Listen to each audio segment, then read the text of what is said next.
সাক্ষ্যজিৎ চ্যাটার্জি এবং আরশি চ্যাটার্জিকে জেল হেফাজতের নির্দেশ দিচ্ছে। ওর মেয়েটাকে বাঁচাতে পারলাম না আমি।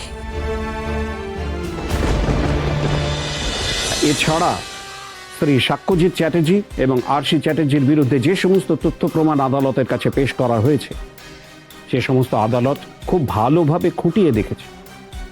সাক্ষ্যজিৎ চ্যাটার্জি এবং আরশি চ্যাটার্জিকে এই আদালত শ্রীমতী সায়ন্তনী সেন শর্মার বাড়িতে ট্রেসপ্যাসিং এর অভিযোগে এবং সিকিউরিটি গার্ডকে মারধর করার অভিযোগে জেল হেফাজতের নির্দেশ দিচ্ছে।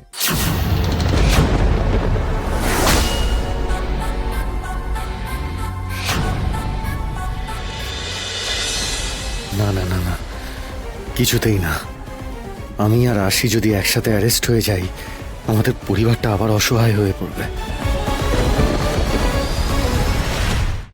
আজই ডাউনলোড করুন আর এনজয় করুন আপনার পছন্দের শো।